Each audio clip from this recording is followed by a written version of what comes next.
let's go pour cette semaine, l'hebdo de l'innovation de cette semaine.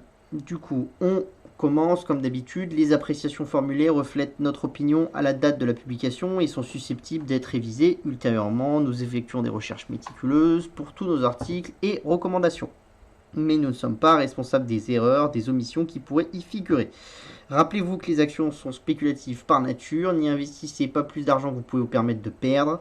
Les performances passées ne reflètent pas les performances à venir. Avant d'investir, nous recommandons à un électeur de consulter un conseiller financier indépendant ou un courtier. So, let's go. On commence cette semaine avec que retenir de la conférence développeur de Nvidia. Donc c'était la GTC, donc du 21 au 24 mars 2022. Alors pourquoi est-ce que ce genre de choses sont importantes? Parce que vous avez quand même beaucoup d'innovations qui sont annoncées dans les séances dans les conférences de développeurs, que ce soit celle de Facebook, celle de Google, celle de Microsoft, celle de Nvidia, ce genre de choses. Donc c'est intéressant pour l'investisseur de voir ça, parce que c'est quand même souvent là qu'il y a des news sur l'orientation future de la société, parce que c'est des sociétés qui généralement s'imbriquent beaucoup avec d'autres briques technologiques, donc il y a besoin d'expliquer aux développeurs ce qu'on veut faire pour qu'eux-mêmes utilisent vos applications et tout à long terme. Donc c'est quand même des choses pour les investisseurs de long terme, c'est intéressant d'aller analyser un petit peu ces conférences pour voir un petit peu où la société veut aller. D'accord? Donc on commence. Donc on est sur la première chose, donc là c'est une photo 2D transformée en photo 3D en 5 secondes. Donc on va mettre la petite vidéo comme d'habitude, hein. Pendant la vidéo je vais me taire, ça va durer quelques temps, mais quelques secondes, ça vous montre un petit peu comment le système fonctionne.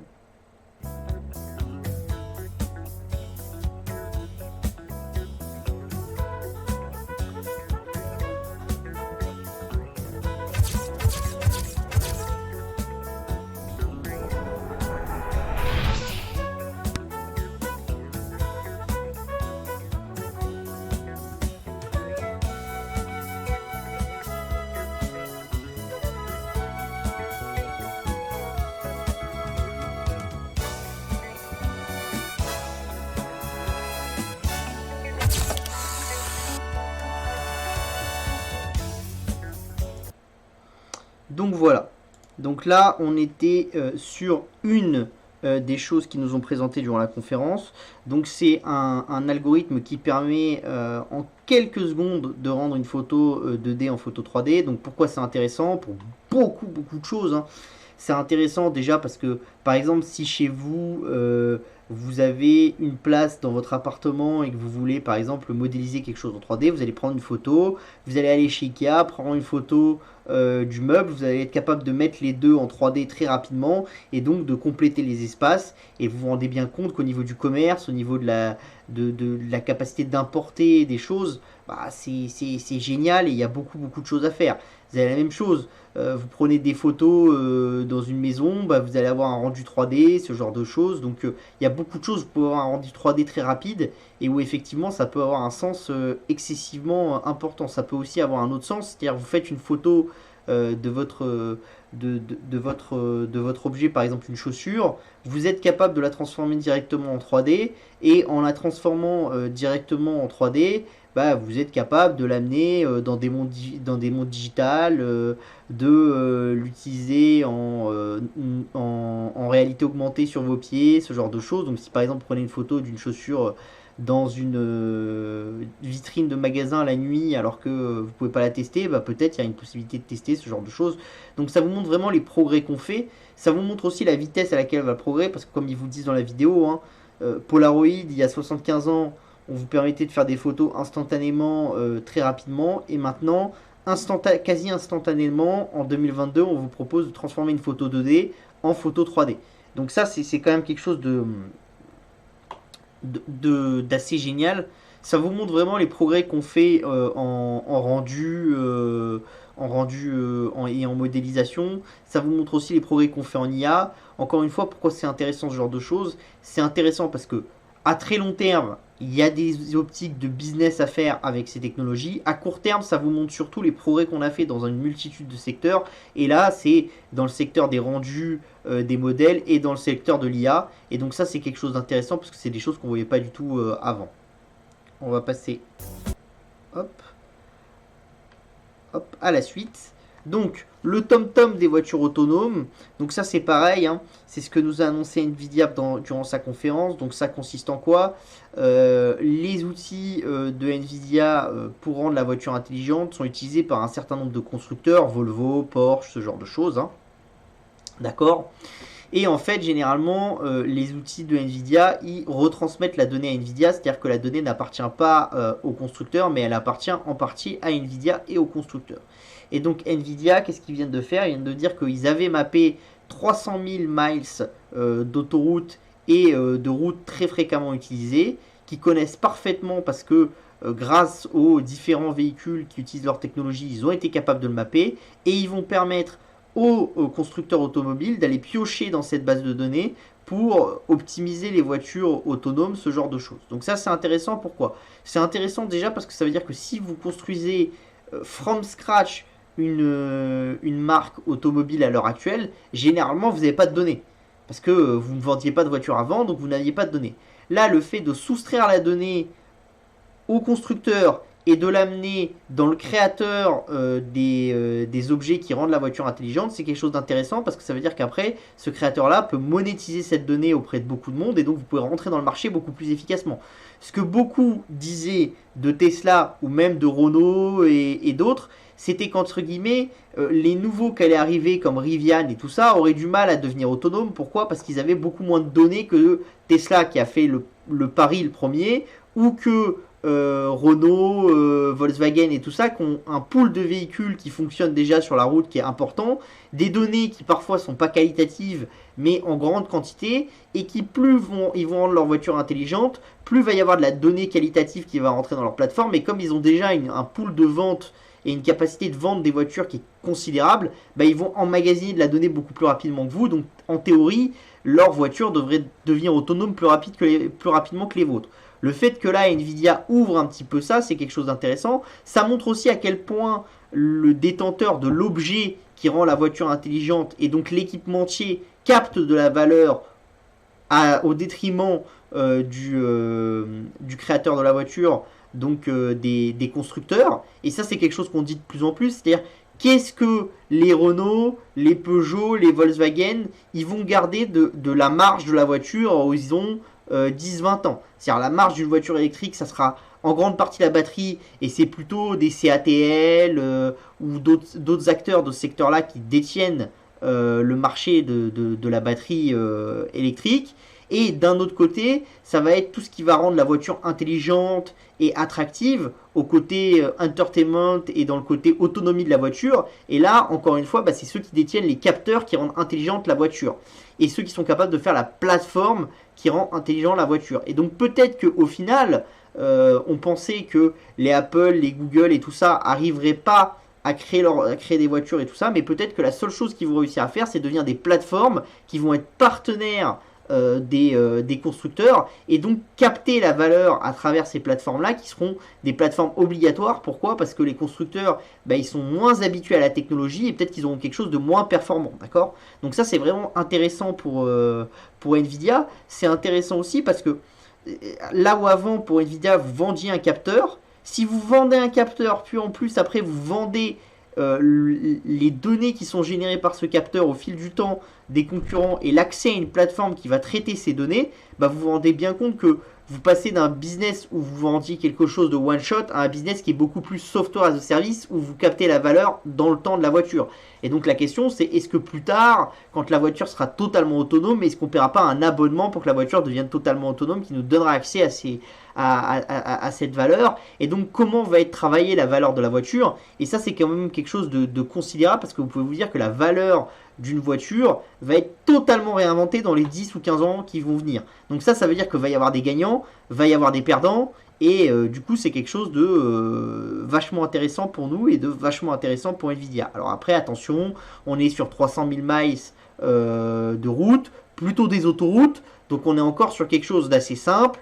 on est encore une fois sur une notion de mappage sans voiture, c'est-à-dire que c'est pas un mappage en temps réel avec les voitures, c'est un mappage à vide, et il faut encore ajouter la capacité de gérer les voitures que vous avez autour, parce que sur la route, vous n'êtes pas tout seul, vous êtes avec des gens. Donc il y a encore beaucoup de choses à faire, mais c'est une première brique qui est très très intéressante, et surtout qui est très intéressante pour tous ceux qui veulent se lancer dans le business de la voiture, et qui veulent pouvoir avoir, entre guillemets, une base autonome assez forte, sans avoir à la développer eux-mêmes.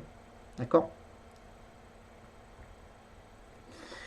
Et après, on a après Facebook, Nvidia qui veut lancer un nouveau supercalculateur le plus gros au monde. Donc ils ont annoncé leur nouvelle puce chez Nvidia, qui est une puce qui est dédiée aux IA lors de la conférence.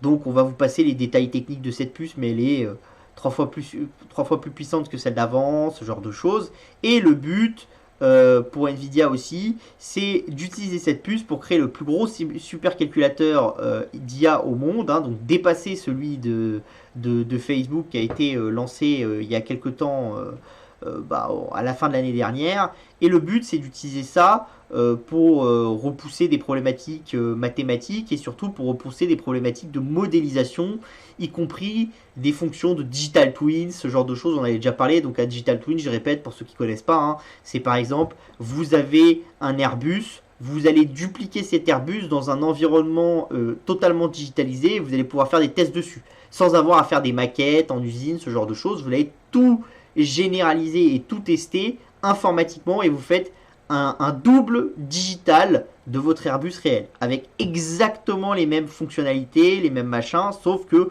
au lieu d'aller faire des tests en soufflerie, ce genre de choses, vous allez entre guillemets faire tous ces tests dans l'ordinateur. Et pour faire ça, il vous faut énormément de puissance de calcul, et il vous faut énormément de capacité d'apprentissage pour pouvoir modéliser des erreurs qui pourraient arriver dans comment ça s'appelle, dans la vie réelle, et donc pouvoir vous adapter vs ces erreurs-là. On continue avec les cellules au nickel qui rendent l'énergie hydrogène plus abordable. Donc là, c'est quoi ? Il faut bien vous dire qu'à l'heure actuelle, la plupart des piles à combustible d'hydrogène standard qui reposent sur des produits chimiques et surtout sur des catalyseurs qui sont constitués de métaux précieux. Donc il y a le platine, il y en a beaucoup des différents. Le problème de ces métaux précieux, c'est quoi ? Déjà, ça vaut très cher. Ça, c'est le problème numéro 1. Et le problème numéro 2 qui se pose pour ces métaux précieux et qui est quand même assez important, c'est un problème de quantité. C'est-à-dire que vous avez beaucoup de ces métaux précieux qui sont vraiment très très rares. Et donc la problématique, c'est que vous ne pouvez pas scaler l'hydrogène. Pourquoi ? Parce que si vous commencez à vouloir vraiment beaucoup de ces métaux-là, il faut déjà commencer par trouver des usines avant de pouvoir commencer à faire des choses. Alors, pour ça, il y a des choses qui ont un peu avancé dans ce sens-là, et ce qui est devenu le plus en plus à la mode au niveau académique, alors c'est pas du tout encore en production, c'est encore bien académique, c'est les piles à combustible à électrolyte polymère alcalin. Donc là, en fait, vous reposez sur un produit chimique alcalin, d'accord ? Mais vous allez utiliser en partie au niveau de la pile quelque chose qui est plus à base de nickel. Et donc ça, c'est quelque chose d'intéressant parce que c'est moins rare le nickel que le palladium ou ce genre de choses, et vous avez des capacités à trouver des choses intéressantes. Alors après, comparé aux piles à hydrogène classiques, c'est encore entre 5 et 7 fois moins intéressant au niveau de la puissance et de ce genre de choses. Ce qui est par contre intéressant dans les piles à hydrogène à base de nickel, c'est que vous avez une durabilité qui est un peu plus forte et que vous avez une capacité d'utilisation qui est un peu meilleure, déjà à l'heure actuelle. Mais vous avez du coup pas un équilibre prix qui est assez intéressant. Après, il faut vous dire quelque chose, c'est-à-dire que les piles à combustible standard, ça fait plus de 25 ans qu'on travaille dessus.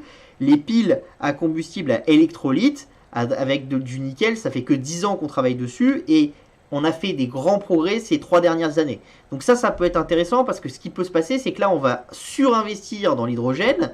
Comme je vous le dis souvent, quand on surinvestit dans un secteur, on s'ouvre le champ des possibilités, d'accord ? Et donc là, on va se retrouver avec quelque chose, c'est-à-dire que comme on va avoir besoin de plus en plus de piles à combustible d'hydrogène, et en fait, on va avoir beaucoup de gens et beaucoup de problématiques dans certains métaux, comme le palladium, ce genre de choses qui sont des métaux très rares. Donc du coup, ça va faire monter le prix, ce qui va agrandir la place pour l'innovation, et donc ce qui va donner de la place à ces batteries au nickel. Et donc ça peut être intéressant parce qu'on peut vous dire qu'il peut y avoir un croisement technologique, c'est-à-dire que les anciennes batteries continuent à monter, que les batteries au nickel continuent à monter, mais qu'en fait la courbe se fait comme ça, et que donc au bout d'un moment vous allez avoir un croisement parce que le taux de progression et la vitesse d'innovation sur les batteries à nickel et ce que ça apporte au niveau capacité de stockage par centimètre carré ou ce genre de choses peut tellement exploser que ça va dépasser les batteries traditionnelles et on va faire un changement technologique. Et donc ça je pense que c'est intéressant parce que alors qu'on est à un moment où on parle beaucoup des problématiques de stockage et tout, je pense que dans les 5 à 10 ans qui viennent, peut-être qu'on va avoir justement ce pivot sur le stockage en passant à des choses qui sont plutôt des batteries au nickel. Et donc ça c'est intéressant si vous détenez des sociétés qui font du nickel ou ce genre de choses, ça peut être des choses intéressantes, surtout que le nickel on nous dit que c'est un matériau qui est assez rare, mais en fait il y a une capacité de le trouver de manière assez nouvelle. Vous allez voir ça tout de suite. Donc pour trouver du nickel, vous pouvez aller sous la mer sur ce genre de choses et il y a énormément de choses qui se mettent en place. D'accord? Donc là, on va parler de comment trouver du lithium. Donc les centrales géothermiques pourraient devenir une source de lithium, d'accord? Et ben pour le nickel, c'est un peu la même chose. Alors c'est pas sur les centrales géothermiques, c'est sur d'autres supports, mais on commence à voir des manières de recycler le lithium et de recycler le nickel et d'aller trouver du nickel, par exemple d'aller le trouver au fond de la mer sur des petites roches toutes fines que vous allez tamiser et vous allez enlever des toutes petites couches de nickel qu'il y a dessus à certaines profondeurs de la mer, ce genre de choses. Mais maintenant parlons du lithium et du coup le lithium c'est quelque chose dont on vous parle souvent aussi dans l'industrie des voitures électriques en vous disant qu'il y aura un manque, ce genre de choses. Et donc là ce qui est intéressant c'est qu'aux États-Unis ils sont arrivés avec une nouvelle méthode qu'ils vont expérimenter, d'accord? C'est de créer du lithium avec la géothermie. Donc pour ça, on va vous montrer une petite animation qui est l'animation qui est donnée par l'université américaine qui va lancer ce concept-là. Donc voilà. Donc vous voyez, vous avez la chaleur. La chaleur, elle remonte, d'accord? Ça produit l'électricité avec la condensation. L'eau, avec le temps, la condensation redevient de l'eau, on remet dans le secteur, d'accord? Vous voyez que la chaleur, elle vient doucement, qu'une partie de l'eau, vous la transformez, et qu'avec ça, vous pouvez obtenir, du coup, du lithium. Le lithium que vous obtenez, c'est ici, d'accord? Et le cycle se répète. Alors attention, vous n'avez pas une capacité de répétition du cycle sur des centaines de milliards d'années, c'est pas ça, hein, c'est pas une mécanique autonome, mais vous avez une capacité de travailler ce cycle-là et une capacité d'aller extraire du coup du lithium. Il faut vous dire une chose, c'est que sur les 11 centrales géothermiques sur lesquelles on va avoir faire des tests aux États-Unis, si ce que les chercheurs se révèlent, ce que les chercheurs pensaient être la réalité, se révèle vraiment la réalité, il y a une capacité de produire quasiment sur ces 11 centrales géothermiques-là, tout le besoin en lithium des États-Unis. Et ça, c'est sans parler des centrales géothermiques ailleurs dans le monde. D'accord? Donc ça veut dire que si, entre guillemets, cette technologie se trouve validée au niveau de la production, alors peut encore y avoir des problématiques de coût, hein. C'est-à-dire la production peut être là, mais le coût pour produire le lithium peut être trop important. Mais vous savez que le coût des mines va faire que progresser avec le temps, donc forcément au bout d'un moment, là encore, ça va se croiser. Parce qu'il y a des gens qui vont toujours innover là-dedans pour réduire les coûts. Dans les mines, réduire vos coûts, c'est un peu compliqué. Dans les centrales géothermiques, c'est un peu plus simple parce que c'est un procédé industriel. Donc quand c'est un procédé industriel, c'est un peu plus simple de réduire les coûts. Et donc au bout d'un moment, vous allez avoir un croisement des coûts. Et à ce moment-là, ça va devenir très rentable. Et on n'aura plus d'inflation à cause du lithium, mais on sera plutôt sur une pente de déflation à cause du lithium. Et donc ça, c'est des choses qui sont intéressantes. Vous en avez de plus en plus, hein. Vous avez vraiment énormément d'innovations autour de la géothermie, avec beaucoup de travail qui consiste à dire que là où avant on récupérait par exemple que la chaleur ou alors on récupérait que le pétrole, il y a peut-être bien d'autres choses à récupérer dans ce qu'on pompe sous nos pieds et il y a beaucoup de choses qu'on jetait et que maintenant on ne jette plus. Donc ça, c'est quelque chose vraiment de très très intéressant. C'est des tests qui vont commencer cette année avec des résultats à partir de l'année prochaine. Et ça, c'est vraiment quelque chose qui va être un game changer au niveau du lithium et qui peut être très très intéressant. Et c'est là aussi que c'est intéressant pour vous en tant qu'investisseur, parce que tous ceux qui vous disent ouais, le lithium de toute façon c'est une énergie finie, après le pic oil on a eu le pic lithium, puis le pic nickel, puis machin, enfin bah, à chaque fois que j'ouvre un truc il y a un nouveau pic. Bah ouais, mais à côté de ça il y a des gens qui innovent, qui sont intelligents et qui se disent que là où avant on ne capturait pas une ressource, maintenant on va pouvoir la capturer. Donc cette innovation, bah, elle permet de maintenir notre cycle d'évolution et d'aller capter de la valeur là où on n'en captait pas et de rendre notre manière de consommer viable à très long terme. Donc ça, c'est quelque chose vraiment très très intéressant. Et ça vous montre encore une fois pourquoi je suis toujours positif et pourquoi je suis pas dans les histoires de Jean Covici, de ces genres de choses en disant bah, de toute façon c'est fini, il faut qu'on arrête de consommer, machin, parce que ceci on n'en aura pas assez et tout. Moi je pense que on peut en avoir assez, on peut même en avoir trop, mais par contre pour ça il faut qu'on innove massivement. Et je pense que là on est plutôt dans un moment où l'innovation va être massive pour plusieurs raisons. Parce que déjà, les États n'ont pas le choix. Parce que si les Indiens veulent consommer comme nous, on n'a qu'une seule solution. Soit on fait exploser la planète parce qu'on consomme tout le pétrole de la Terre très rapidement. Soit on s'amuse à innover et à être plus intelligent et à mieux consommer. Et donc à ce moment-là, si on consomme mieux, bah ça va mieux. D'accord. Je pense pas qu'il faut se mettre au régime sec. C'est un peu comme si vous êtes tout le temps en train de manger McDonald's et que vous me dites bah, je vais continuer à manger McDonald's, mais maintenant je vais plus me faire 2 repas par jour, mais je vais faire un repas tous les 2 jours. Si vous continuez à manger chez McDonald's, c'est toujours mauvais. Vaut mieux continuer à faire 2 bons repas par jour, mais au lieu de manger chez McDonald's, manger des burgers qui sont des burgers végétaux, des burgers machin, et adapter votre alimentation sans s'arrêter de s'alimenter. Et bah là, c'est exactement la même chose dans l'industrie et dans ce genre de choses. Il ne faut pas s'arrêter de croître et se dire qu'on va rentrer dans une nouvelle dynamique de croissance en étant dans la décroissance et ce genre de choses et toutes ces fumisteries. Hein, parce que je vous raconte toujours la même histoire. Mais vous vous dites, en tant qu'Européen, on va décroître. Ok, moi j'ai une belle vie, je peux consommer un peu moins. Mais quand vous allez aller voir l'Indien qui consomme rien et qui va commencer à consommer, vous n'allez pas lui dire bah écoutez, avant tu consommais rien, mais maintenant tu vas continuer à consommer rien parce que sinon la planète va exploser. Lui il va dire bah t'as qu'à consommer beaucoup moins. Sauf que vous en France vous allez bien avoir une limite, c'est-à-dire que quand on vous dit consommer un peu moins ça va, mais si on commence à vous dire consommer beaucoup moins pour que les Indiens puissent consommer un peu, voilà quoi, hein, ça va être compliqué. Donc encore une fois ça c'est une très bonne innovation. On en a déjà parlé aussi la semaine dernière avec le gel sur les panneaux photovoltaïques en Arabie Saoudite pour créer des zones qui sont cultivables alors que c'était avant des zones arides, ce genre de choses. Donc ça vous montre vraiment les efforts qu'on fait et l'innovation qu'il y a. Et vous voyez que toutes les semaines, on parle de possibilités d'amélioration et de choses qui pourraient régler nos problèmes. Et ça, c'est important parce que ça veut dire que toutes les semaines, on ne parle pas forcément de la même chose, mais on a des solutions. Alors, toutes les solutions ne vont pas réussir à aller sur le marché et ne vont pas être scalables et ne vont pas être rentables.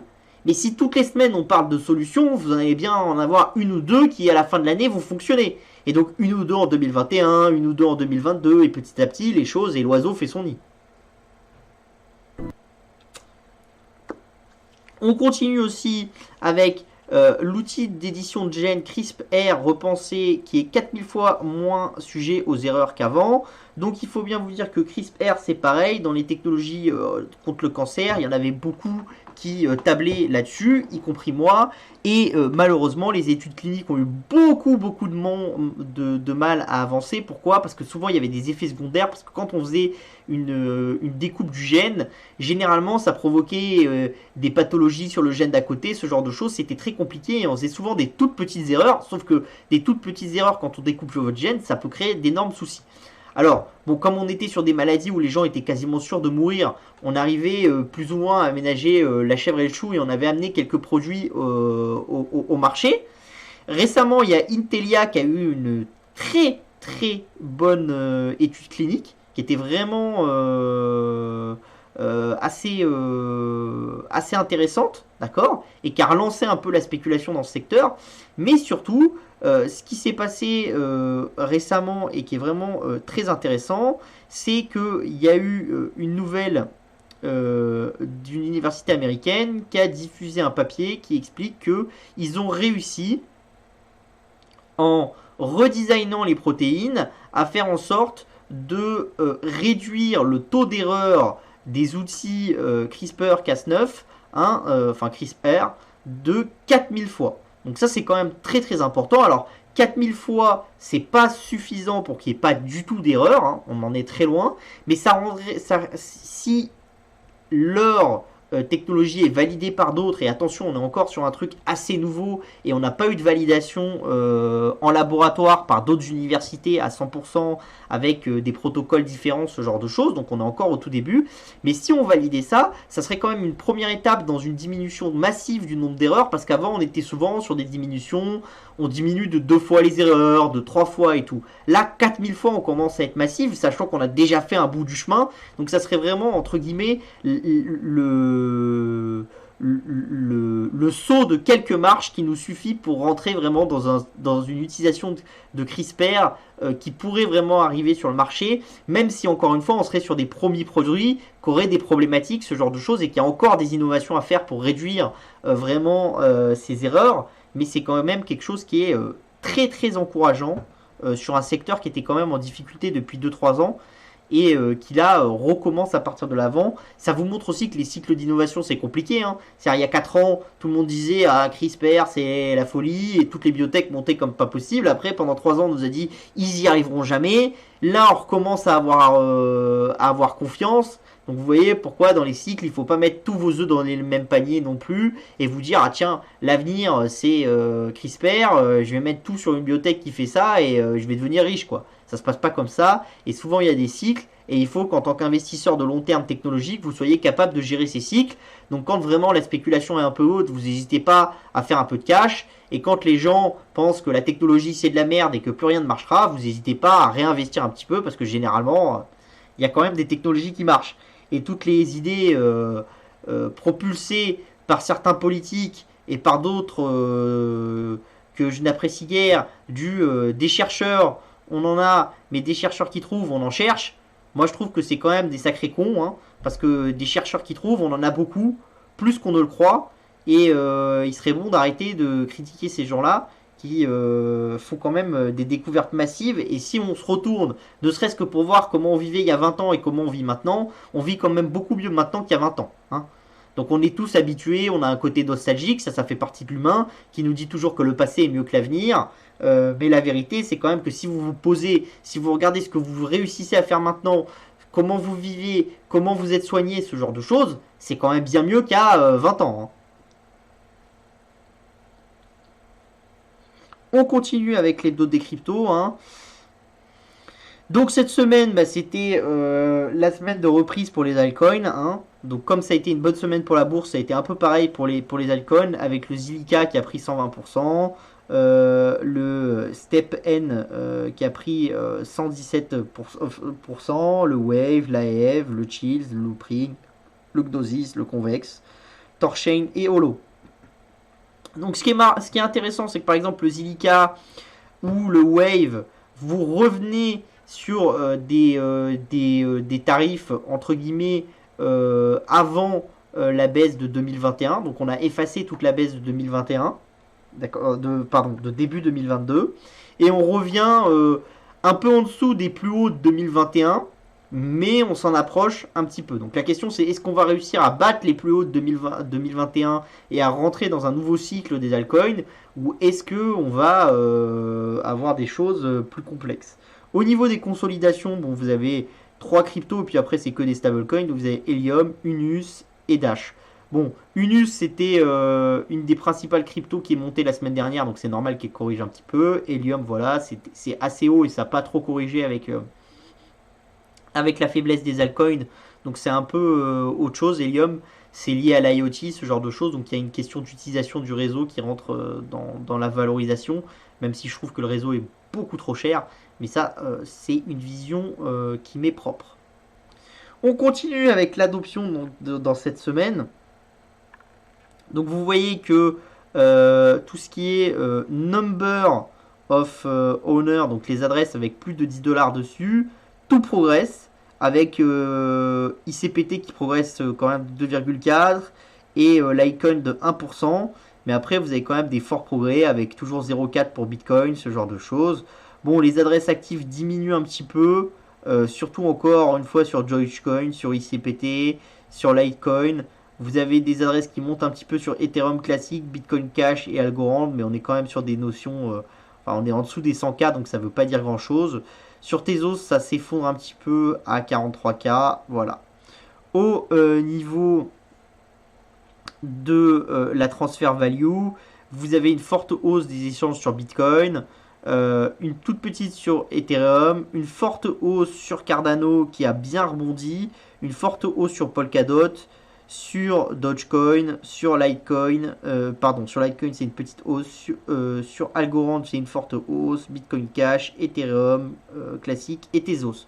Donc ça vous montre bien un peu le fait que les marchés sont montés, ça a drivé les échanges sur Bitcoin, qui après a drivé un petit peu sur les altcoins. Bizarrement, vous voyez qu'il y a certains coins qui n'ont pas beaucoup progressé dans les échanges. Donc les trucs trop spéculatifs comme le Dogecoin n'ont pas beaucoup monté. Donc ça montre quand même que c'est plutôt des rebonds techniques et des choses où on ne veut pas réentrer dans une spéculation long terme. Donc on est toujours sorti un peu de ces coins, de ces shitcoins comme le Dogecoin et ce genre de choses. Et on est rentré dans des coins un peu plus sérieux pour jouer les rebonds des coins un peu plus sérieux. D'accord ? Vous voyez que Litecoin c'est pareil, ça grossit pas beaucoup. Donc quand même les vieux coins qui sont autour de Bitcoin depuis longtemps, donc Ethereum, Litecoin, ce genre de choses, Ripple, ce genre de choses, c'est des coins qui ont plutôt pas capté la nouvelle jambe de hausse de volume. Alors pourquoi je ne saurais dire. Je pense que les particuliers sont plus intéressés par des altcoins qui rebondissent un peu plus fortement que par ces actifs et que là où les institutionnels sont un peu revenus dans le marché, ils sont concentrés avant tout sur Bitcoin avant d'aller sur des coins un peu plus petits comme Ethereum, ce genre de choses. Au niveau des stablecoins, on a la même chose. On a le nombre d'adresses qui a un tout petit peu diminué sur Tether en ETH. L'utilisation, les adresses actives, qui ont un petit peu diminué aussi. Donc ça montre le fait que vous passiez de ces stablecoins pour garder votre valeur à vous allez un petit peu plus sur les altcoins pour jouer les rebonds. Donc vous faites un petit peu de vente. Au niveau du volume, vous voyez quand même que les volumes ils sont en forte hausse pour Tether, sur ETH, sur Trend, sur Omni ça s'effondre, mais ça c'est normal, ils sont en train de l'abandonner de plus en plus. Sur USDC, vous avez une forte hausse aussi, à 5 milliards sur ETH. Sur le DAI, une forte hausse. Sur le Paxos aussi. Et sur le Paxos Gold, une plus petite hausse parce que depuis que le Gold a bien monté, maintenant il recommence à diminuer un petit peu. Au niveau de l'analyse, cette semaine, on fait l'analyse des hash rate Bitcoin ETH. Donc l'hash rate, c'est la puissance de calcul du réseau. Donc c'est ce qui vous sert à miner. Donc vous voyez, il y a une forte descente là. C'est quand la Chine a décidé de taper fortement sur les mineurs. Et depuis, ça remonte. Et même, ça a dépassé le précédent point haut. Alors que le prix du Bitcoin n'a pas dépassé ce précédent point haut. Donc ça, c'est quelque chose d'intéressant. Vous verrez après pourquoi. Vous avez la même chose sur Ethereum, c'est un petit peu baissé en mai et en juillet et depuis c'est reparti très fortement à la hausse. Donc ça c'est pareil, alors que le prix n'a pas réatteint les niveaux d'avant, donc vous verrez un petit peu ce qu'il y a d'intéressant là-dessus. Ce qui est intéressant c'est ici, donc là c'est le revenu en USD vs la difficulté des chaînes, c'est sur un an. Donc vous voyez à l'époque où c'était très haut, le prix des cryptos, vous étiez sur des revenus, des daily revenus qui étaient de 4 à 3 centimes, entre guillemets. Et là, vous êtes sur des daily revenus qui sont de 15 centimes à 25 centimes. Donc, qu'est-ce que ça veut dire ? Plus on va mettre de puissance de calcul, plus ça veut dire que le revenu par puissance de calcul à ajouter va diminuer. Donc, pour que le revenu augmente, il faut soit que le prix de l'actif sous-jacent augmente, soit, entre guillemets, que le coût d'installation de votre hash rate diminue violemment. Donc il y a effectivement un coût d'installation qui diminue et une amélioration des robots de minage qui drive le coût à la baisse, ce qui permet aux mineurs de se dire que même quand là ils étaient très rentables, bah, ici ils peuvent être encore un petit peu rentables. Par contre, vous commencez à avoir des mineurs qui ont de la difficulté à atteindre la rentabilité parce que vous êtes dans un système où il y a de plus en plus de gens qui rentrent dans le marché, où ils mettent des grosses fermes en place, ils investissent massivement et des fois les investissements sont quand même au niveau rentabilité assez faible. Et bah pour que ce niveau de rentabilité retrouve un prix d'équilibre, et bah il faudrait que le prix d'Ethereum ou le prix de Bitcoin remonte un petit peu. Alors les modèles des gens, hein, ils nous afficheraient plutôt pour que si on module de l'innovation qui fait que le prix pour avoir un THZ, THS de minage, bah, ce prix-là a diminué avec le temps et qu'on met en parallèle la difficulté des chaînes qui ont augmenté et la concurrence qui a augmenté, ce qui fait que bah, ça augmente encore plus la difficulté, bah, il faudrait plutôt être sur un Bitcoin vers 55 et sur un Ethereum vers 42, vers 4,2 pour être sur des choses beaucoup plus rentables. Donc quand je dis un Ethereum à 4,2, c'est 4200. Donc là, vous retrouveriez des rentabilités qui sont quelque part ici, entre guillemets, et entre 0,25 et 0,30, on considère que c'est l'équilibre de long terme. Alors après, peut-être que ça va un petit peu diminuer avec le temps, que ça va de plus en plus tendre vers 0,25, mais vous voyez quand même que entre le moment où on est là et 0,25, il y a quand même un sacré delta. Hein. Donc ça, c'est quelque chose qui peut être intéressant. Alors après, attention, hein, le différentiel comme ça, il peut durer 6 mois, 9 mois, 1 an, un certain temps. Alors après, il y a deux choix qui se mettent en place. Soit vous détruisez de la capacité de minage et donc bah, la difficulté diminue et les taux de récompense remontent et ça fait remonter ici. Hein, d'accord. Donc c'est ce qui se fait de temps en temps, mais assez rarement dans l'univers des cryptos. Soit c'est le prix de la crypto qui remonte pour plusieurs raisons. Déjà parce que vous avez de plus en plus d'utilisation et puis vous avez des mineurs qui sont que vendeurs à un certain prix. Donc ça veut dire que le marché est assez asséché en échange en dessous de ce prix-là. Et donc plus il y a de gens qui veulent rentrer dans le marché, plus on commence à réatteindre ces prix d'équilibre et à passer un peu au-dessus. Et puis là, vous commencez à être dans un domaine un peu plus de spéculation avec des mineurs qui vendent leur Ethereum ou leur Bitcoin. Et voilà. Donc quand on est au-dessus de 0,30 centimes, généralement c'est qu'on est un peu en période de spéculation et vous avez des mineurs qui vont vendre massivement et qui vont avoir tendance à faire rediminuer le cours. Et quand on est en dessous, on est en période un peu de crise. Et généralement cette crise-là, elle dure 8, 9, 12, 15 mois dans le pire des cas. Mais généralement, il y a une adaptation un peu plus violente là parce que les mineurs sont des cycles d'investissement de 12 à 18 mois. Donc s'ils attendent 15 mois qu'il y ait un ajustement, vous voyez bien que si vous avez des cycles d'investissement de 12 à 18 mois, vous avez déjà empoché votre perte et potentiellement vous avez déjà fait faillite. Donc vous êtes obligé de jauger de façon beaucoup plus rapide que ça. On a aussi cette semaine le retour des institutionnels. Donc là, on a les flux de capitaux qui rentrent dans le marché des cryptos. Hein. Donc vous voyez, ça a diminué au début, ça a beaucoup monté avec beaucoup de spéculation.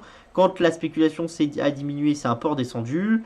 Après, c'est un peu remonté. Là, c'est un peu redescendu les 2 derniers mois. Et là, c'est remonté massivement ces derniers mois. Enfin, ce dernier mois. Alors pourquoi? Parce que vous avez déjà eu beaucoup d'afflux d'institutionnels de pays russes, ce genre de choses, et de pays émergents qui essayent de se sécuriser contre leur devise en cas où la devise perd énormément de valeur. Et donc pour ça, ils vont s'exposer à des actifs qui ont de la liquidité et qui ont du potentiel. Donc il n'y a rien de mieux pour ça que les cryptos, parce que vous avez beaucoup de liquidité sur les cryptos. Donc voilà. Au niveau des acteurs qui détiennent cette liquidité, vous avez XBT qui a une liquidité qui a un peu diminué, CoinShare Physical qui a une liquidité qui a monté, 3IQ ça a un tout petit peu monté, après 21Share un petit peu monté, Purple ça a diminué, ProShare ça a monté, ETC Group aussi et Other aussi. Vous voyez qu'on a en gros des choses qui ont un tout petit peu monté et on est même repassé en positif en flow annualisé, on est à 2,70 et on est repassé un peu en positif. Flow by asset, donc vous voyez que là c'est ce que je vous disais tout à l'heure, hein. On a recommencé d'abord en spéculant sur Bitcoin, d'accord, et un petit peu sur les altcoins comme Solana, comme Cardano, ce genre de choses, d'accord, et par contre on n'a pas spéculé sur Ethereum ou on n'a pas spéculé sur le Binance Coin ou ce genre de choses. Vous voyez quand même une chose qui est quand même intéressante, c'est que malgré le fait qu'Ethereum ait rebondi, les institutionnels ne sont pas revenus encore massivement et tout ça. Donc moi, c'est ce que j'aime. C'est un peu le même principe de Mathieu et tout, c'est de se dire que là, quand même, le Bitcoin a bien rebondi et qu'il y a une forte chance que si ce rebond continue, que l'Ethereum surperforme pour aller capter un peu ce delta de performance qu'il y a eu et le fait que ça va réattirer des investisseurs institutionnels et que du coup il y a un effet un peu de vase communicant qui va se mettre en place et qui s'est pas mis encore en place entre Bitcoin et Ethereum mais qui s'est déjà mis en place entre Bitcoin et certains altcoins et donc il est peut-être intéressant. Moi j'ai fait un petit arbitrage, je vous le dis, j'ai vendu un petit peu des altcoins et j'ai racheté un petit peu d'Ethereum, voilà, parce que je trouvais qu'il y avait certains altcoins qui avaient un petit peu rebondi. Ethereum avait un petit peu moins rebondi, donc j'ai fait un choix comme ça. Alors après, est-ce qu'il va se révéler payant ou pas, je peux pas vous le dire. Mais généralement, à long terme, quand vous faites un système comme ça, d'aller-retour, c'est des choses qui peuvent être assez gagnantes. On continue avec le pétrolier Exxon qui part à la conquête du Bitcoin. Donc ça, c'est quelque chose d'intéressant. Vous avez de plus en plus de pétroliers qui commencent à mettre en place des opérations de minage de Bitcoin. Vous avez Total qui a lancé un projet pilote aussi. Enfin, vous avez d'autres acteurs, hein. Donc ça consiste en quoi? Vous avez aussi ConocoPhillips qui a lancé ça. C'est quand vous avez un champ de pétrole, des fois vous avez un peu de gaz dedans et vous n'utilisez pas le gaz, donc vous le brûlez. D'accord? Et donc vous le brûlez, vous perdez rien. C'est un peu les torches que vous voyez dans les puits. Donc la plupart des acteurs du monde du Bitcoin sont revenus avec une idée intéressante, c'est de se dire qu'il y a moyen d'avoir des connexions satellitaires assez stables pour entre guillemets miner du Bitcoin. Donc il suffit de mettre au cul de certains puits de pétrole quelques petits Algeco avec des mineurs dedans. Des comment s'appelle, des générateurs qui tournent au gaz, et au lieu de brûler ce gaz, et ben vous l'utilisez et vous le vendez à ces mineurs de Bitcoin à des prix très dérisoires, et entre guillemets en fait au niveau coût carbone ça va descendre votre coût carbone parce que vous avez une utilisation derrière, d'accord. Et par exemple vous avez un moyen, ça c'est ce que fait un peu Exxon, c'est dire que le mineur de Bitcoin il aurait toujours miné la même quantité de Bitcoin si le pétrolier lui avait pas donné son gaz. Donc en fait, ce qui va se passer, c'est qu'au niveau du coût carbone de Exxon, ils vont dire, si on n'avait pas donné notre gaz là, la personne l'aurait quand même consommé, mais l'aurait consommé ailleurs. Et donc du coup, il aurait quand même produit du carbone. Donc en fait, ça offset une partie de votre impact carbone. Et d'ailleurs, ce que viennent chercher Exxon et ConocoPhillips, c'est avant tout à offset une partie de leur impact carbone et c'est pas à gagner de l'argent par-dessus. Pour Total, c'est un peu différent. Il y a une vraie notion de gain d'argent derrière. Leur but, c'est d'améliorer la rentabilité de leur puits de pétrole à travers l'utilisation des crypto-monnaies. Et donc ça, c'est intéressant et c'est ce que je vous raconte depuis longtemps. Ce qui est intéressant dans les cryptos, c'est comme vous êtes sur de la puissance de calcul brute et que vous n'avez pas besoin forcément, comme Google, d'être au cul des utilisateurs, parce que vous ne pouvez pas mettre un data center Google derrière chaque puits de pétrole américain, parce que vous avez besoin que le data center de Google il soit proche des utilisateurs. Dans Bitcoin, c'est un peu différent, vous pouvez difficilement être proche de tous les utilisateurs de la planète, donc au final tout le monde est mis à la même enseigne, donc ce qui compte, c'est pas forcément l'endroit où vous allez être, mais c'est votre puissance de calcul, plus que l'endroit où vous allez être, et votre coût d'électricité du coup. Donc ça c'est intéressant, pourquoi? Parce que du coup ça permet aux crypto-monnaies de rendre viables des projets de création d'énergie dans des zones où c'était pas forcément viable parce qu'il n'y avait pas assez d'habitants avant. Et donc ça c'est intéressant, et encore une fois c'est de l'optimisation. C'est-à-dire que Exxon, là où il avait fait ses puits à l'heure actuelle, il aurait quand même continué de forer même sans Bitcoin. Donc juste là ce qui va être intéressant, c'est que ce qui brûlait, il va pas le brûler et il va l'utiliser pour créer des Bitcoins qui de toute façon on aurait créé en étant plus polluant. Donc ça, c'est des choses qui sont intéressantes. C'est intéressant aussi parce que ça permet de faire des innovations dans les tout petits moteurs qui marchent au gaz. Parce que si vous dupliquez ça par le nombre de petits puits qu'il y a, vous êtes sur des toutes petites unités, donc vous allez avoir une innovation majeure dans les moteurs de petite et de faible intensité qui tournent au gaz. Et donc ça, c'est des choses qui sont intéressantes parce que là où on a eu l'innovation pendant longtemps, c'était quand même sur des moteurs d'une certaine taille qui tournent au gaz. Et donc là, on va avoir une capacité d'être sur des choses beaucoup plus petite taille. Et donc là, encore une fois, c'est des choses qui sont vachement intéressantes. On continue cette semaine avec Coinbase qui veut manger le numéro 1 brésilien des cryptos. Donc là, c'est toujours la même chose. Vous savez, je vous l'explique depuis un certain temps. Il faut que ces acteurs ils grossissent. Donc on commence à avoir de plus en plus de fusion-acquisition dans le secteur des cryptos. Et aussi, il faut bien vous dire que le Brésil a connu une inflation qui est importante. La Turquie aussi. La Russie aussi. Et donc que vous avez un amour de plus en plus fort des cryptos de la part de ces utilisateurs et de ces pays-là, parce que vous avez beaucoup de gens, pour protéger une partie de leur économie et ce genre de choses, et ils vont décider d'investir dans les cryptos parce qu'ils se disent, détenir du dollar en banque, c'est pas forcément une bonne chose parce que ma banque va pas forcément me le rendre. Détenir des billets de dollars, au fond, c'est bien, mais si je les planque chez moi, est-ce qu'on va pas venir me les voler et est-ce que je vais être capable de les retrouver? Donc ça, c'est quand même compliqué.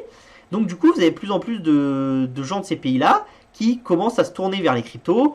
Alors, vous avez eu d'autres choses. Par exemple, là, récemment en Afrique, vous avez eu quelques pays qui ont un peu gueulé sur les crypto-monnaies parce que leur population utilisait de plus en plus la crypto. Donc, on va essayer de freiner un peu ça parce que forcément, vous perdez votre puissance monétaire. Et comme vous savez que les Africains, ils adorent imprimer de la monnaie pour faire tout et n'importe quoi, ça commence à emmerder certains gouvernements qui se disent que leur monnaie, plus personne va en vouloir. Donc là, ça va commencer à devenir compliqué si leur pays se cryptoise totalement. Donc c'est quand même intéressant. C'est aussi intéressant parce que Coinbase, de base, était plutôt présent en Europe et aux États-Unis. Et là, vous voyez qu'il y a une vraie volonté d'aller sur des zones de forte croissance et de forte utilisation. Comme Coinbase, c'est une plateforme qui est généralement très chère, mais un peu plus simple que Binance ou que Crypto.com ou que FTX. C'est quand même des choses qui sont intéressantes pour l'utilisation long terme et pour l'utilisation entre guillemets de masse, parce que Coinbase est capable de faire des partenariats avec des banques, ce genre de choses, pour permettre une utilisation très facilitée de la crypto-monnaie. Et donc ça, c'est intéressant pour des pays où vraiment vous voudriez passer aux crypto-monnaies du quotidien, c'est-à-dire aller payer votre pain avec la crypto-monnaie, ce genre de choses, ce qui n'a pas vraiment beaucoup de sens en France, vu que, entre guillemets, notre euro, le delta de valorisation dans l'euro, il diminue, il navigue, effectivement. Vous pouvez avoir de l'inflation, vous pouvez avoir de la déflation, mais c'est pas le matin, le pain était à 1 euro, le soir, le pain est à 2 euros, quoi. Vous n'êtes pas du tout dans des choses comme il y a en Argentine, au Brésil, au Venezuela, en Turquie, en Russie, ce genre de choses. Et vous voyez que la déstabilisation qu'il y a eu ces derniers mois à cause de la guerre de la Russie et tout ça, a provoqué dans beaucoup de pays émergents des pertes de valeur monétaire très importantes qui ont poussé toute une partie de la jeunesse à vraiment utiliser de manière plus importante les crypto-monnaies pour justement garder la valeur de leur travail et pas se retrouver avec une monnaie qui perd énormément de sa valeur et donc à manger à peu près toute la valeur qu'ils ont stockée. On continue avec Axis Infinity. Donc là, c'est une petite investigation de Rect, qui est un journal français, mais qui publie avant tout en anglais. Donc c'est comment 600 millions ont été dérobés à Axis Infinity. Donc Axis Infinity, vous savez, c'est le jeu qui était un play to win, un play to earn, pardon. Donc vous êtes payé pour jouer, mais c'est aussi un play to win, parce que si vous voulez monter, il faut quand même payer au début pour avoir des bonnes armes et pour pouvoir évoluer dans l'univers, parce que vous arrivez un peu en retard et potentiellement gagner des choses que vous allez pouvoir revendre. Donc vous investissez déjà dans votre personnage pour vous améliorer dans le jeu, pour commencer à gagner. Une fois que vous avez gagné, vous allez vendre certaines choses et puis voilà, vous allez vous repayer de ce que vous avez investi dans le jeu, et tout ça, c'est un peu compliqué.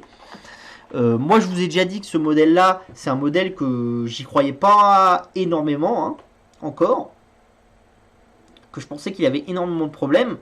Vous vous souvenez à l'époque où c'était à 120 euros, je vous avais dit que c'était vraiment très cher. Maintenant, ça a dû baisser bien de 50% Axis Infinity. Et en plus, comme ils sont dans un mini-jeu, il y a beaucoup de valeurs qui s'échangent, qui sont des petites valeurs de quelques euros, ce genre de choses. Donc vous ne pouvez pas utiliser Ethereum pour ça. Et puis même Bitcoin, c'est pas terrible pour ce genre de transactions. Donc ils avaient développé ce qu'on appelle le Ronin, qui est une surcouche d'Ethereum. hein, qui permettait de faire des transactions à des frais très faibles et très rapides pour des tout petits outils que vous aviez dans le jeu qui coûtaient quelques euros ou quelques dizaines de centimes et qui est une capacité de vendre ces items-là sur le marché. D'accord? Donc, pour ça, ils étaient passés par un système qui était un système de proof of authority avec certains validateurs. Hein. Donc, ils avaient 9 validateurs et il fallait un consensus de 5 validateurs pour approuver une transaction ou un retrait du protocole. Donc, en fait, ce qui s'est passé, c'est quoi? C'est que vous avez 4 validateurs qui sont opérés par Sky Mavis et vous en avez un qui est aussi opéré par Sky Mavis, qui a été mis en place la dernière fois, hein, quand l'Axis était à 120$. Pourquoi? Parce qu'en fait, la communauté d'Axis, à travers son DAO, est allée voir Sky Mavis et leur a dit, écoutez, les frais commencent à augmenter très massivement, donc il faut mettre en place un validateur en plus, mais il ne faut pas que ça soit un validateur de long terme, il faut juste que ça soit un phénomène de très court terme. Donc ils ont mis en place un validateur en plus, ce qui a permis à Sky Mavis d'avoir du coup 5 validateurs. Ce qui s'est passé, c'est que quand le validateur en plus a commencé à être un peu moins utilisé, ils l'ont enlevé, mais ils n'ont pas révoqué les droits d'accès à ce validateur en plus, donc ça a laissé à Sky Mavis 5 validateurs, donc ça a permis à Sky Mavis de valider une transaction à lui tout seul. Et ce qui s'est passé, c'est quoi? C'est que le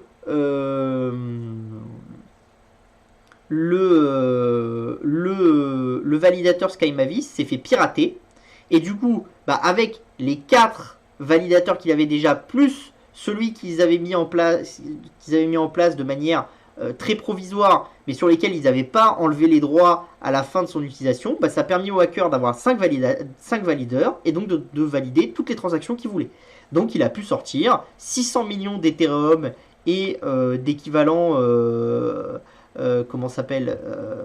stablecoin et tout ça du protocole Ronin, et ça fait très très mal. Ça vous montre à quel point il faut faire très attention dans l'univers des crypto-monnaies, parce que dès que vous mettez en place des processus avec des validateurs en plus, ce genre de choses, il faut faire très attention à bien vérifier que vous avez déconnecté correctement, que vous avez mis ce genre de choses. Il faut bien vérifier que vous avez une vraie décentralisation, parce que si vous avez quelque chose de centralisé, un peu comme il s'est passé là avec Ronin, avec la société Sky Mavis, le problème c'est que si vous avez un validateur qui est centralisé et qui se fait pirater, ça peut tout de suite être un très très gros problème. Donc voilà. Après, attention, le hacker, il a dérobé énormément. Il a été swappé un petit peu certains tokens, mais il a eu du mal à tout swapper. Et surtout, les acteurs ont la capacité de très rapidement tracer les adresses qui ont été utilisées, ce genre de choses. Et il se retrouve que par exemple, la personne avait utilisé des adresses Binance, des adresses crypto.com, et ces adresses-là ont déjà été mis en quarantaine, et ils peuvent plus sortir les sous. Et donc il y a quand même une certaine limite, et ils n'ont pas pu, à mon avis, sur les 600 millions qu'ils ont dérobés, s'ils ont pu en sortir 10 ou 15 vraiment du piratage, et qui sont intraçables, et qu'ils ont touché en argent ou en crypto vierge, c'est quasiment le bout des cacahuètes, et à mon avis c'est beaucoup moins. Donc ça vous montre la complexité, c'est que comme vous êtes sur un réseau où toutes les transactions sont là, vous savez où est allé, vous pouvez tracer, et vous pouvez dire c'est allé sur telle adresse, puis après telle adresse, puis là c'est allé sur telle adresse où ça a été swappé. Donc le swap il a été de tant de tokens, donc c'est des swaps qui ont été faits avec face à telle adresse, telle adresse, telle adresse, et après vous avez une capacité de remonter. Et si les exchanges travaillent avec vous et tout ça, vous avez une capacité de bloquer les transactions sur ces tokens là, qui proviennent de ces adresses-là, et ça peut devenir très compliqué pour le pirate de profiter de son butin. Donc ça vous montre encore une fois toute la complexité quand même des crypto-monnaies. C'est assez facile de pirater, c'est très difficile d'utiliser les cryptos par derrière. On continue dans Parlons Crypto avec l'Inde. Donc le gouvernement de l'État du Maharashtra, excusez-moi, je suis pas très bon là-dedans, commence à délivrer des certificats de caste qui sont stockés sur la blockchain Polygon, hein, à ses citoyens. Donc ça, c'est des choses qui sont intéressantes. C'est dans le cadre du plan Digital India, hein, d'accord. Et ça permet de vérifier que les certificats sont réels, que c'est pas des faux, ce genre de choses. Vous avez Binance qui a annoncé le déploiement de Binance Bridge 2.0 qui permet aux utilisateurs de relier les actifs de n'importe quelle blockchain entre eux, hein, et de répertorier les jetons sur l'application Binance et de les mettre aussi sur la chaîne du BNB. Et au Vietnam, vous avez le vice-premier ministre du Vietnam, La Minh Khai, qui a demandé au ministère des Finances du pays d'explorer un changement dans la législation vietnamienne afin d'y créer un cadre juridique pour le marché des actifs numériques. Donc là, c'est le but, c'est que au Vietnam, vous commencez à avoir beaucoup d'entreprises et d'outsourcing de développement de crypto, de ce genre de choses. Et il y a une vraie volonté du gouvernement vietnamien d'aider l'écosystème en mettant des règles claires. Et donc ça c'est intéressant parce que comme je vous l'ai dit, il y a le même principe qui se met en place en Australie. Et plus on va rentrer dans des endroits où l'État va mettre en place des règles claires, plus vous avez de chances de voir émerger des titans qui vont commencer à respecter les règles et qui vont commencer à devenir des entreprises sérieuses avec lesquelles vous allez pouvoir de travailler. Et donc plus vous êtes dans le sérieux, plus après ça va driver les entreprises autour de ce secteur-là et tout le monde va finir par travailler avec vous. Alors que pendant un temps, personne voulait travailler avec Coinbase ou avec Binance ou ce genre de choses. Et de plus en plus, ces gens-là, ça devient des gens avec qui c'est tout à fait normal de travailler. Et du coup, ça facilite leur vie. Et ça facilite leur manière de faire. Et plus vous facilitez leur manière de faire, plus la manière d'utiliser les cryptos est facilitée. Donc plus vous allez avoir de gens qui vont utiliser les cryptos. On continue avec l'hebdo gaming. Donc on a Tech2 qui lance GTA+, hein, qui est un service d'abonnement à de mémoire 5,99$ qui permet d'avoir des avantages dans GTA. Alors ça fait beaucoup râler les joueurs. Faut se dire que c'est un tarif qui est quand même très très agressif, hein.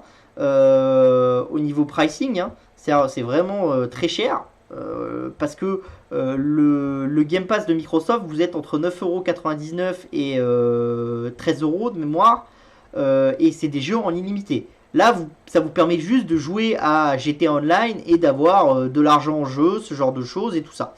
Donc, pour le moment, ça fait beaucoup râler les joueurs. La question va être de savoir si ça fait râler les joueurs, est-ce que vous allez en avoir beaucoup qui vont s'abonner? Ça peut être intéressant, pourquoi? Parce que du coup, si GTA Plus devient un hit, vous voyez bien que là où le jeu est sorti il y a quelques années et où les microtransactions permettent à Tech2 de faire plus d'1 milliard de chiffre d'affaires par an sur GTA, si en plus vous commencez à avoir une prévisibilité des revenus, parce qu'entre guillemets, vous avez des revenus qui sont mensuels parce que les gens sont abonnés à votre service, ça peut vraiment être quelque chose d'intéressant. Donc c'est quelque chose qui va être à suivre.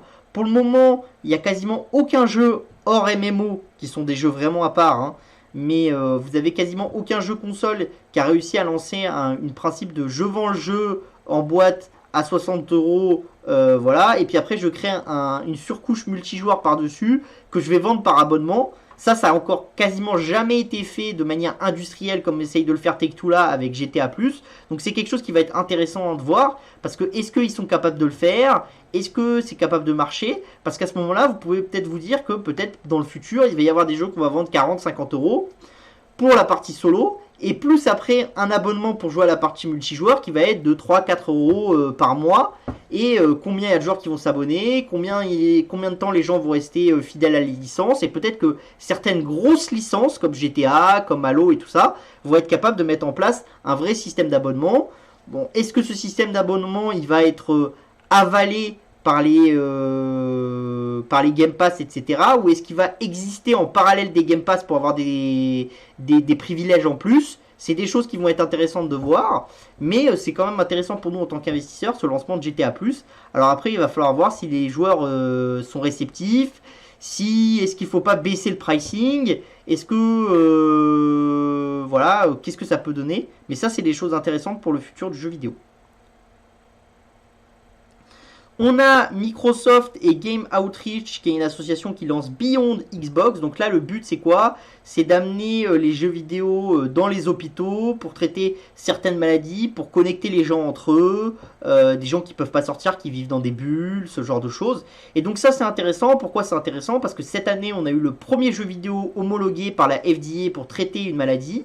Et on voit de plus en plus l'arrivée du jeu vidéo dans des marchés connexes, donc l'éducation, l'apprentissage, maintenant le traitement. Et donc vous voyez, vous avez un élargissement du marché du jeu vidéo à des niches supérieures. Et donc ça, c'est très très intéressant pour les acteurs, parce que ça veut dire que leurs compétences vont être utilisables dans d'autres choses. Et bah ça, c'est topissime, hein. Et ça augmente vraiment de beaucoup ce que vous pouvez faire avec le jeu vidéo. Ça vous montre aussi que tous ceux qui vous racontaient il y a quelques années le jeu vidéo ça rend violent, ceci, cela. Non, le jeu vidéo c'est comme toute innovation. Vous avez du blanc, vous avez du noir et au final c'est gris. C'est-à-dire des gens qui deviennent violents parce qu'ils jouent à GTA, il y en a. Des gens qui vont se faire des amis alors qu'ils jouent à GTA parce que voilà ils aiment bien ce jeu-là et qui avant n'arrivaient pas à se faire des amis parce qu'ils avaient des problèmes psychologiques ou ce genre de choses, bah il y en a aussi. Donc le jeu vidéo, il y a du positif, il y a du négatif. Après, il faut juger des deux et il faut mettre en place, entre guillemets, que l'État mette en place les normes et les règles pour faire en sorte de minimiser l'impact négatif et de maximiser l'impact positif. D'accord? Mais donc ça, c'est quand même quelque chose de très très très intéressant qu'il faut propulser. Et surtout le jeu vidéo dans l'enseignement, c'est vraiment quelque chose qui a un avenir qui est quand même colossal, surtout à travers le métaverse et à travers ces univers qui sont des univers de plus en plus immersifs. Parce que je suis désolé, mais par exemple, quand vous faites un cours d'histoire, si vous pouvez vous balader dans un village gaulois avec un casque de réalité virtuelle sur la tête et que vous êtes capable de voir comment ils vont vivre, de voir les batailles entre César et entre les Gaulois, ce genre de choses, bah, ce que les élèves vont retenir, c'est bien mieux que juste répéter la bataille, elle a eu lieu en telle date, machin, le prof il a dit que, et puis on a vu 3 images sur un bouquin. Vous vous rendez compte de l'évolution et du saut quantique qu'on fait. Et moi, quand je vois ça, je me dis que j'aimerais bien être un gamin dans 20 ou 30 ans, parce qu'à mon avis, l'école, ça va être nettement mieux que ce que vous avez maintenant, et ça va être nettement plus optimisé, hein. Donc ça, c'est quand même quelque chose qui me rend vraiment très positif, parce que combien je vois de gens qui me disent oui, mais le niveau des adolescents maintenant il est moins bon, ce genre de choses. Alors c'est vrai, le niveau des adolescents est moins bon en orthographe, en mathématiques, ce genre de choses. Alors après, ils sont aussi bons dans d'autres choses, en digital, ce genre de choses, sur d'autres supports, sur d'autres matières qui n'existaient pas avant. Bah, maintenant ils les connaissent et ils sont à même de travailler avec. Donc forcément, ce qu'ils ont gagné sur certains points, ils l'ont perdu sur d'autres. Mais moi, je pense qu'au global, on peut réavoir, entre guillemets, sur les notions de base, le talent qu'on avait il y a quelques années, d'accord, tout en ayant toujours le talent sur les nouveaux domaines de maintenant qui servent et qui vont être l'avenir. Et comment on va réussir à faire ça? En étant plus immersif, en amenant de l'éducation d'une meilleure moyen, d'une meilleure façon de faire et tout ça. Parce que moi je suis désolé, mais je pense que l'éducation avec un prof devant au tableau qui vous écrit des trucs, devant 30 gamins qui doivent apprendre, c'est une connerie. C'était ce qu'on devait faire il y a des années parce qu'on n'avait pas le choix et on n'avait pas d'autres moyens de faire. Mais je pense que l'avenir est clairement pas ça et que c'est clairement pas comme ça qu'on arrive à apprendre à nos gamins à travailler et à faire. Moi je peux vous le dire, hein, j'ai un petit cousin, je lui fais jouer à des jeux de stratégie où on est avec les Romains et tout, et ben il a des super notes sur les Romains et les Égyptiens, alors qu'avant que je joue avec lui, il y comprenait rien du tout. Et ben pourquoi ça l'a intéressé? Parce que les jeux l'ont intéressé, il s'est dit ah tiens la momification c'est intéressant parce que dans mon jeu ça me sert à ça, ça, ça, je vais apprendre comment ça se fait, et du coup après c'est ressorti tout seul en cours. Et voilà. Et parce qu'on est passé à travers le jeu. Et je pense que l'éducation va passer de plus en plus à travers le jeu. Et donc ça va être très positif pour les acteurs du gaming. On va passer avec la petite vidéo. Donc là, vous allez être une traduction en anglais, hein. Donc voilà. Et je commenterai juste après.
Donc voilà, donc c'était l'annonce de Nintendo pour nous annoncer que le prochain Zelda était décalé.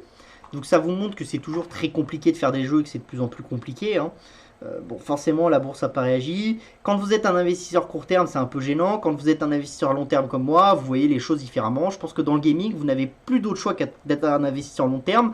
Parce que ces systèmes de on rate un jeu, on avance la date de sortie, on recule la date de sortie, c'est des choses qui arrivent de plus en plus dans le jeu vidéo. C'est très difficile de le comprendre et de l'anticiper. Je pense aussi que ça montre de plus en plus le besoin justement de ces modèles par abonnement, parce que ces modèles par abonnement, ça vous donne une prévisibilité des revenus, et entre guillemets, si vous payez pour avoir accès à tout le catalogue Nintendo, bah, que le jeu soit décalé de 2022 à 2023, c'est gênant pour les gens, c'est gênant pour l'acquisition de nouvelles personnes dans ce business de l'abonnement. Mais entre guillemets, si vous êtes un client fidèle qui trouve un intérêt au pass de Nintendo et qui reste abonné à long terme, bah, entre guillemets, vous restez abonné, les résultats de Nintendo restent dans le temps, et du coup la cyclicité disparaît.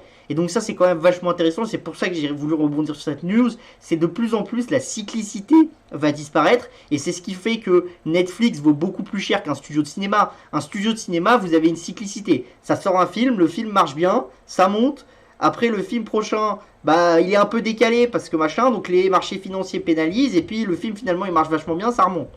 L'avantage de Netflix, c'est que vous êtes pénalisé à court terme, mais parce qu'on juge que vous allez faire un peu moins d'abonnés, mais à très long terme, la courbe s'aplatit beaucoup parce qu'entre guillemets, la cyclicité de votre business, elle est effacée par le fait que vos abonnements vous donnent une vision de très long terme. Et donc vous savez très bien que je pense que on l'a déjà dit dans le bouquin 1000% et dans d'autres, hein. Donc voilà, n'hésitez pas à vous abonner à NTF pour avoir accès au bouquin 1000%. Il y a de plus en plus de services qui vont aller vers ce système d'abonnement parce que ça permet de comprimer les coûts et ça donne une prévisibilité à la société. Et pourquoi les sociétés de software as a service ça vaut aussi cher? Pourquoi est-ce que Netflix ça vaut aussi cher? Justement pour cette prévisibilité des revenus qui est quand même vachement intéressante et qui est quand même magnifique pour les joueurs.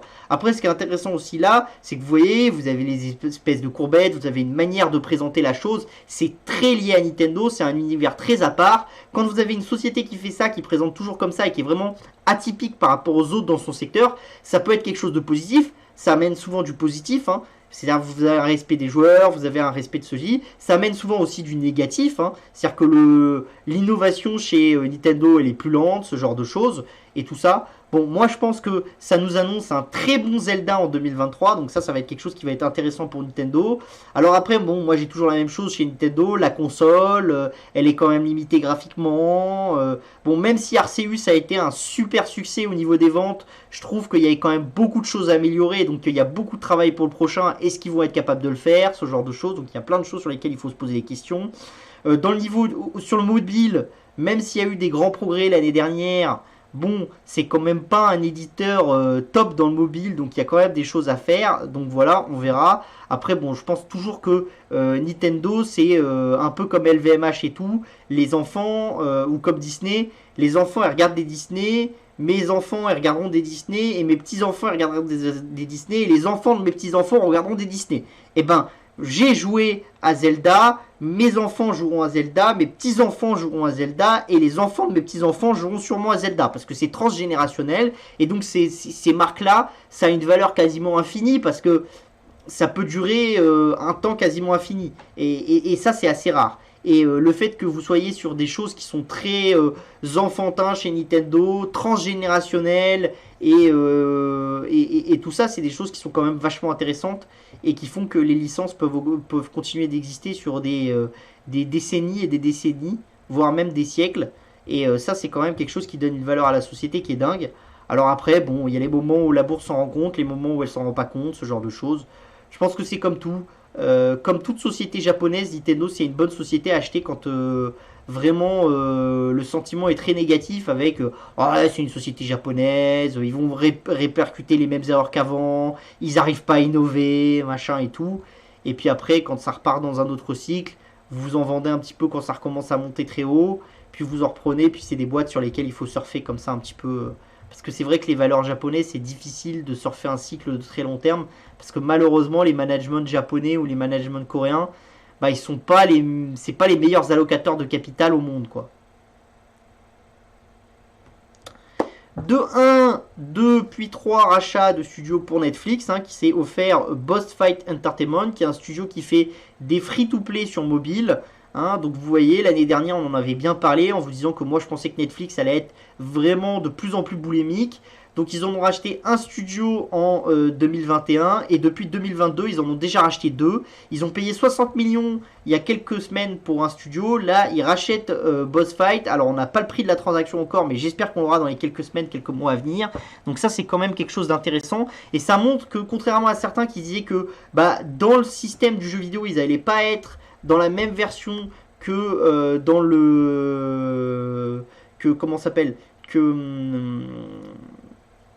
dans le cinéma et dans les séries avec de la production interne, mais qu'ils allaient vraiment refaire en sorte de faire comme ils avaient fait avec Netflix au début, c'est-à-dire une plateforme sur laquelle on achète du contenu à d'autres et on le distribue. Et ben vous voyez que bah, c'est pas tout à fait vrai et que vous avez certes de l'achat de contenu dans la plateforme gaming de Netflix à d'autres, mais vous avez une rapidité à passer par des développements internes de plus en plus fréquent, qui est quand même beaucoup plus rapide que ce que vous avez eu à l'époque de la série ou des films. Alors c'est peut-être aussi dû à la taille de Netflix qui est plus importante, qui lui permet d'investir plus vite, mais du coup ça veut dire qu'on valide le fait que bah, c'est un nouveau concurrent qui va rentrer dans le jeu, et ça veut dire que bah, si vous êtes Netflix, que vous faites une offre à 15,99 avec les séries, les films, plus les jeux, bah, quand vous êtes un acteur comme Apple et que vous faites une offre à 15,99 pour les séries et les films, bah, il va falloir que vous mettiez des jeux, donc vous allez rentrer dans la danse pour acquérir des studios, et vous vous rendez bien compte que des studios, il y en a de moins en moins, et donc forcément, bah, plus vous êtes un indépendant, plus c'est vous qui avez, entre guillemets, la force pour vous revendre.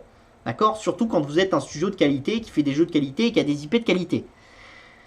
Donc ça, je pense que 2022 s'annonce toujours très très bon pour la fusion-acquisition dans le jeu vidéo, et à mon avis, 2023 s'annonce du même cru, voire même peut-être un peu supérieur. Alors peut-être pas en volume, parce qu'on a quand même eu deux grosses acquisitions en 2022, hein, Activision et Zynga, et ça sera peut-être difficile de les répliquer en 2023, mais en nombre de deals, et même en volume soustrait de ces deux gros deals que sont Zynga et Activision, je pense qu'il y a moyen que 2023 s'annonce très, très bon. Donc de toute façon, plus on continue, plus le nombre de sociétés est limité, plus vous avez de chances de tomber sur un secteur, sur des sociétés où il va y avoir de plus en plus d'OPA, de plus en plus de mouvements. Et donc pour moi, même si c'est un secteur qui a été un peu boudé par la bourse, même si c'est un secteur qui est en train de revenir et de retrouver les ferveurs un peu de la bourse ces dernières semaines, je pense que c'est quand même un secteur sur lequel il faut être exposé, parce que c'est un secteur sur lequel il va y avoir beaucoup d'OPA. Donc parlons de gaming, on a Room 8, donc qui est un développeur externe ukrainien qui a racheté le studio d'art américain Massive Black. Donc ça vous montre que bah, malgré le fait que ce soit la guerre en Ukraine, ce genre de choses, c'est des gens, Room 8 qui sont revenus, enfin Room 8 qui sont allés s'installer en Roumanie et dans les pays à côté, qui ont déplacé certains des développeurs qui voulaient sortir de Roumanie, ce genre de choses, qui était déjà une société d'une certaine taille, qui était déjà diversifiée, mais vous voyez quand même l'agilité qu'il y a dans le secteur du gaming, dans le secteur du digital, et le fait que malgré le fait que ça soit une société qui soit dans un pays en guerre, ils ont été capables de se mettre en Roumanie, de continuer à faire des acquisitions, ce genre de choses. Ça c'est quand même, ça vous montre quand même la solidité et l'exécution de ce genre de société. Et après, vous avez GameFan qui a annoncé avoir bouclé une série A de 25 millions. Donc GameFan, c'est quoi? C'est une société de développement de jeux vidéo qui développe des jeux vidéo dans des plateformes de métaverse. Donc c'est quoi des plateformes de métaverse? C'est des jeux vidéo qui vont être utilisés dans des plateformes de jeux vidéo actuelles, donc Roblox et Minecraft. Donc c'est des gens qui développent des jeux qui sont des surcouches de Roblox et Minecraft. C'est des choses qui sont intéressantes parce que ça vous montre que de plus en plus ces plateformes qui deviennent des plateformes de base sur lesquelles on construit des jeux vidéo, ça prend de plus en plus de valeur. Donc le financement, il a été dirigé par Convoy Venture avec Play Venture, Makers Fund, Bessemer Venture et Galaxy Interactive. Donc ça, c'est des choses qui sont intéressantes. C'est des fonds qui sont plutôt des fonds orientés gaming. Quand vous êtes dans un secteur, essayez toujours de suivre les fonds spécialistes de votre secteur parce que ça vous donne quand même des insights sur qu'est-ce qu'ils pensent être le futur de ces secteurs-là, ce genre de choses. Et donc suivre les meilleurs investisseurs de la planète, c'est quand même des choses qui sont intéressantes. Il faut le faire en bourse et il faut le faire hors bourse sur le private equity. Pourquoi il faut le faire sur le private equity? Parce que du coup, ça vous montre un peu la vision du futur de ces gens-là. Et c'est quelque chose d'intéressant. On a après au niveau des résultats Tencent, donc avec des revenus en année pleine de 26 milliards dans le gaming, qui représente 31% des revenus totaux de 87,9 milliards. Les revenus des jeux à l'international affichent une forte croissance, mais les revenus des jeux en Chine sont assez stables à 20,2 milliards. D'accord. Le temps passé par les jeunes Chinois à jouer a diminué de 88% d'une année sur l'autre. Donc ça c'est quelque chose d'intéressant parce que tous ceux qui vous disaient par exemple que les difficultés allaient continuer en 2023 parce que les jeunes joueurs chinois allaient diminuer le temps passé sur les jeux, ce genre de choses, je pense que c'est des choses qui vont s'arrêter parce que si vous avez diminué de 88% cette année, vous n'allez pas encore diminuer de 88% l'année prochaine. Les jeunes chinois, ils ont encore le droit de jouer. Donc vous allez sûrement encore avoir une petite diminution l'année prochaine, mais ça va plutôt être 20, 25, 30%. Donc quand vous avez déjà diminué de 80%, 88% et les dépenses des joueurs chinois, enfin des mineurs chinois sur les jeux Tencent représentent 0,5% de ce que Tencent gagne sur les jeux en Chine. Donc ça devient vraiment négligeable. Donc je pense que le gros du coup de bâton sur la tech chinoise, on l'a vu passer au S2 de cette année.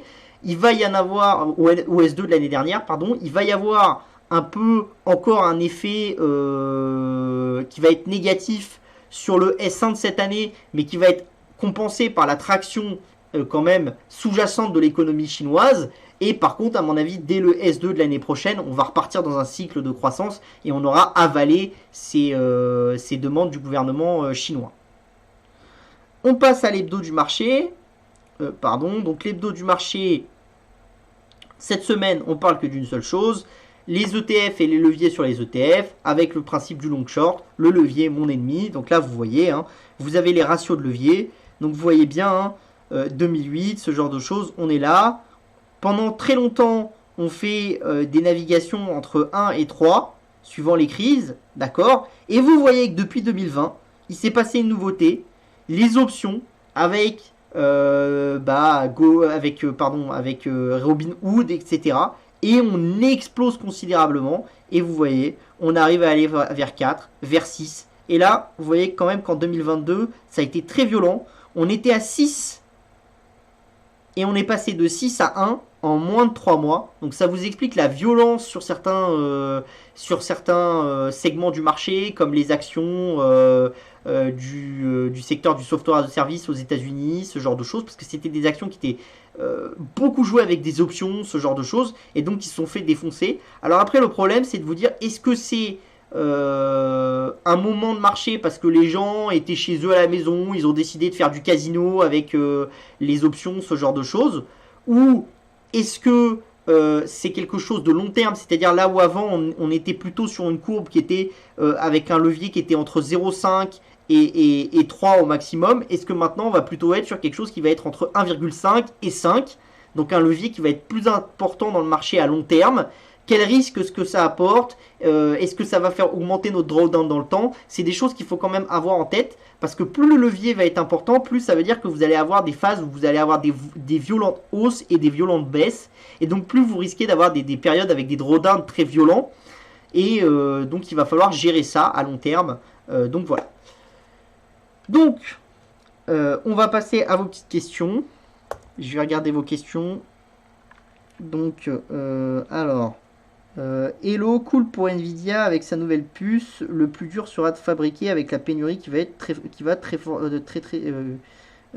fortement s'accélérer. Ça, je pense pas que ça va très fortement s'accélérer, mais bon, voilà. Pour avoir travaillé dans la géothermie, c'est top comme principe, mais beaucoup de contraintes, études, forage notamment, et long, belle perspective, à LT en tout cas. Oui, non mais je vous dis pas tout ce qu'on dit ici. Il faut pas vous dire que c'est des choses sur lesquelles il faut investir demain. C'est vraiment des visions à long terme. Mais ce que je veux dire, c'est que beaucoup vous disent dans 10 ans, on est mort, dans 15 ans, c'est la fin du monde, on pourra plus avoir du pétrole pour tout le monde dans 5 ans, ce genre de choses. Et ben moi, j'ai pris tout l'inverse. Je vous dis, dans 5 ans, dans 10 ans, on va aller beaucoup mieux. Après, effectivement, voilà, c'est dès que vous faites un truc industriel, ça va pas se faire demain. On va pas produire du lithium demain grâce à ça. Mais dans 5 ans, dans 6 ans, peut-être qu'on va produire massivement du lithium à travers la géothermie. Et donc, ça change complètement la vision des marchés des matières premières, de où vous allez chercher la matière première, ce genre de choses. Est-ce qu'on cherche à faire de l'énergie avec la chaleur des volcans? Oui, on cherche. On cherche. Topissime lâche énergie entre pétrolier et mining crypto. Super optimisation bien pensée qui, j'espère, en fera taire certains talibans de l'écologie et de l'économie. Ben, je suis d'accord avec toi. J'espère que certains talibans de l'économie et de l'écologie se tairont. Donc, je vais vous laisser quelques minutes pour les questions parce qu'il est déjà 18h, enfin 19h bientôt. Comme on est au bureau, ça ferme bientôt, donc il va pas falloir que je tarde non plus. Donc je vous laisse quelques minutes pour poser vos dernières questions. Et puis on prendra plus de temps la semaine prochaine.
Bon, il n'y a pas de questions en plus du coup. Je vois pas de questions en plus là.